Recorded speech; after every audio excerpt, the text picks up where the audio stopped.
नमस्कार दोस्तों, विप्र एस्ट्रोलॉजी में आप सबका स्वागत है। आज हम नीतीश कुमार की कुंडली का विश्लेषण करने जा रहे हैं। मैं पहले ही बता दूं, मुझे किसी भी राजकीय पक्ष से कोई लेना देना नहीं है। ये जो वीडियो बन रहे हैं वो बिहार के चुनाव के मद्देनज़र इसका क्या परिणाम या क्या संभावनाएं बन रही है उसका आकलन करने के लिए ये ज्योतिषीय विश्लेषण हो रहा है। तो बिहार में काफ़ी समय से नीतीश कुमार जी मुख्यमंत्री पद संभाले हुए हैं और इस बार चुनाव जो है नवंबर में, उसका परिणाम 14 तारीख को आने वाला है। तो उस समय के ग्रह गोचर और दशा क्या नीतीश कुमार को फिर से मुख्यमंत्री बना रहे हैं या फिर उनको मुख्यमंत्री नहीं बन पाएंगे, तो इसके बारे में आज हम चर्चा करेंगे। तो सबसे पहले जो इंटरनेट पे नीतीश कुमार जी की जो कुंडली या बर्थ डिटेल मेरे पास उपलब्ध हुई है वो कुछ इस प्रकार है। उनका जन्म विवरण 1 मार्च 1951 दोपहर को 1:20 और प्लेस है बख्तियारपुर। और उसके मुताबिक जो उनकी कुंडली बन रही है वो आप यहाँ पर देख रहे हैं, मिथुन लग्न की कुंडली बन रही है। अब हम 14 तारीख का जो गोचर है परिणाम के दिन का, उसको हम देखते हैं। तो सबसे पहले शनि जो रहेंगे उस दिन वो मीन राशि में उत्तर भाद्र नक्षत्र में गोचर करेंगे। तो यहाँ से ये सत्ताकारक सूर्य से जो सत्तारा में है और लग्नेश बुध और चतुर्थेश भी बुध है जो जनता का भाव है, वहाँ से शनि का गोचर शुभ नहीं है, विपत नक्षत्र में है, तो कोई खास शुभ संकेत नहीं दे रहा है। साथ में शनि दशम भाव से जाएगा, मंगल और शुक्र के ऊपर से ये गोचर हो रहा है। एग्जैक्टली नहीं, किंतु नक्षत्र वाइज ये देखें तो मंगल और शुक्र उत्तर भाद्र में ही है। डिग्रिकली अभी शनि वहाँ तक नहीं गए किंतु उस नक्षत्र में प्रवेश कर चुके हैं। तो कहीं ना कहीं मंगल और शुक्र भी शनि द्वारा पीड़ित हो रहे हैं। जो शुक्र है वो पंचम भाव पद प्रतिष्ठा का भाव है, तो प्रतिष्ठा को हानि पहुंच रही है।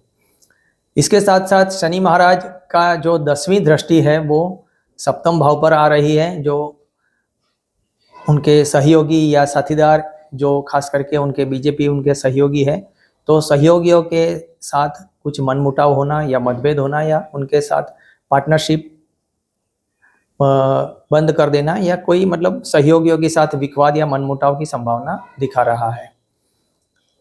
अब हम राहु के नक्षत्र की बात, राहु के गोचर की बात करते हैं। तो राहु कुंभ राशि में गोचर कर रहे हैं पूर्व भाद्र नक्षत्र में। अब यहाँ पर राशि के मुताबिक देखें तो इनकी कुंडली में कुंभ राशि में नवम भाव में सूर्य है, गुरु भी है, बुध भी है और राहु स्वयं भी है। तो यहाँ सूर्य पीड़ित हो रहा है, गुरु पीड़ित हो रहा है और लग्नेश बुध भी पीड़ित हो रहा है। यानी गुरु जो है वो दशम भाव का स्वामी है, सत्ता भाव का स्वामी और सत्ता कारक सूर्य, ये दोनों एक साथ है और दोनों के ऊपर से राहु का गोचर हो रहा है। लेकिन एक चीज इसमें फर्क ये है कि जो इनकी कुंडली में गुरु है दशम भाव का और सप्तम भाव का स्वामी, वो पूर्व भाद्र में है और राहु उस वक्त भी पूर्व भाद्र में होंगे, तो गुरु को पीड़ित हो रहा है ज़्यादा। जबकि बुध और सूर्य जो है वो शततारा नक्षत्र में है, तो उसमें भी कोई ज़्यादा फर्क नहीं पड़ने वाला, क्योंकि राहु उल्टा घूमता है। तो नवंबर एंड तक या दिसंबर आते आते तो वो शततारा नक्षत्र में भी प्रवेश कर देंगे और सूर्य को भी पीड़ित करना शुरू कर देंगे। कहने का मतलब यह है कि सत्ता भाव का स्वामी, दशम भाव का स्वामी ऑलरेडी राहु से पीड़ित हो रहा है और गोचर के राहु से सूर्य भी बाद में पीड़ित होगा। तो यहाँ पर ये गोचर लग्नेश और दशमेश और सत्ता कारक सूर्य दोनों को पीड़ित करता हुआ नजर आ रहा है। साथ में जो चंद्र है छठे भाव में, ज्येष्ठा नक्षत्र में है इनका चंद्र भी, तो राहु के गोचर से चंद्र पर नक्षत्र लता भी पड़ रही है, तो चंद्र भी पीड़ित हो रहा है। और ये दूसरे भाव का स्वामी है, दूसरा भाव एडमिनिस्ट्रेशन का भाव भी कहा गया है। तो एडमिनिस्ट्रेशन की जो सत्ता है उसमें कोई खलेल राहु पहुंचा रहा है, ऐसा संकेत मिल रहा है। अब हम केतु गोचर की बात कर लेते हैं। तो केतु गोचर पूर्व फाल्गुनी नक्षत्र में सिंह राशि में है और वहाँ से उसका भी जो दृष्टि प्रभाव है वो सीधा दशमेश गुरु, सत्ता भाव का स्वामी सूर्य और लग्नेश बुध पर आ रहा है। किंतु खास करके देखा जाए तो ज्येष्ठा नक्षत्र में जो चंद्र है वहाँ से ये बहुत ही अशुभ नक्षत्र में, वैनाशक नक्षत्र में ये गोचर हो रहा है। तो फिर से चंद्र राहु केतु दोनों से यहाँ पर पीड़ित होता हुआ नजर आ रहा है। गुरु बृहस्पति के गोचर की बात कर लेते हैं। तो गुरु बृहस्पति उस वक्त कर्क राशि में होंगे और वो पुनर्वसु नक्षत्र में रहेंगे।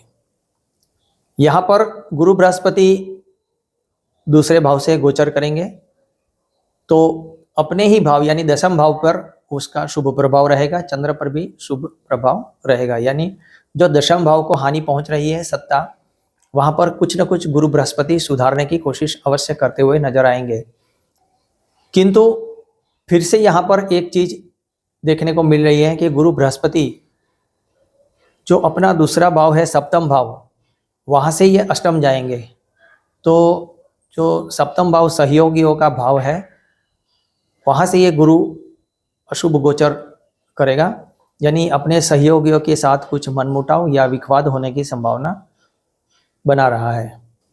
गुरु के गोचर में एक चीज और है कि गुरु बृहस्पति जो गोचर कर रहे हैं पुनर्वसु नक्षत्र में, तो वो उत्तरा फाल्गुनी नक्षत्र पे लता कर रहे हैं। यानी इनकी कुंडली में शनि जो है वो उत्तरा फाल्गुनी नक्षत्र में है और शनि जो है वो भाग्येश है।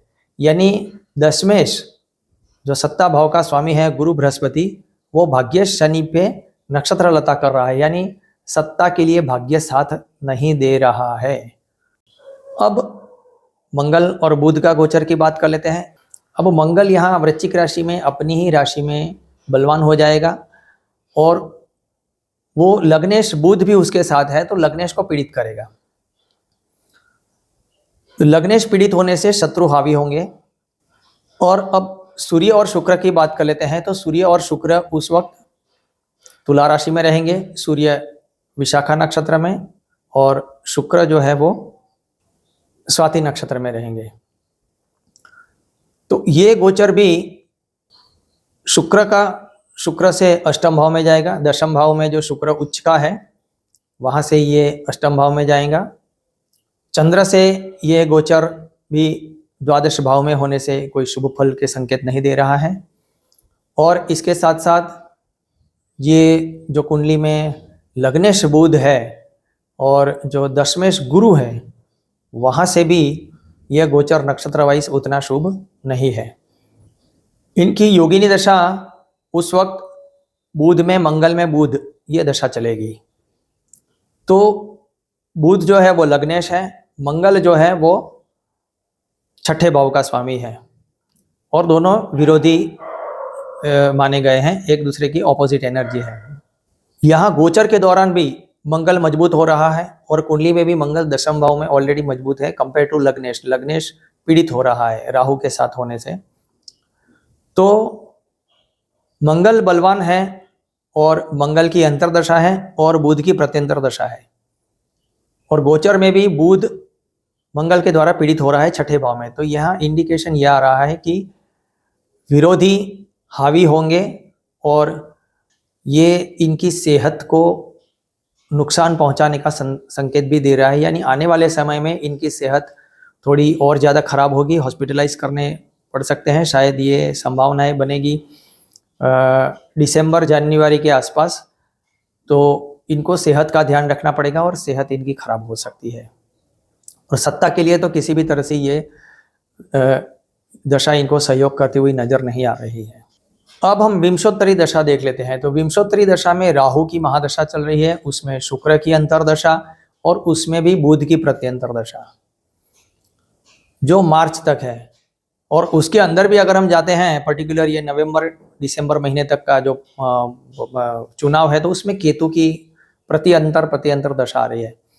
तो यह दशा भी सत्ता के लिए कोई शुभ संकेत दे नहीं रही है और सेहत की समस्या का इंडिकेशन फिर से हमें यहाँ पे दिखाई दे रहा है, क्योंकि बुध की अंतर्दशा राहु में आने से इनकी सेहत खराब होने के संकेत स्पष्ट हमें दे रहे हैं और ये सत्ता के लिए शुभ नहीं है।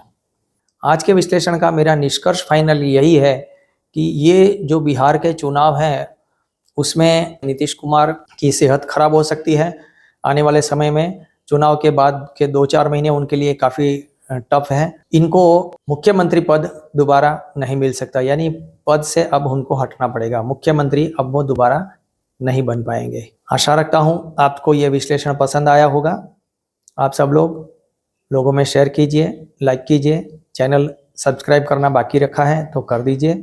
बहुत बहुत धन्यवाद। नमस्कार।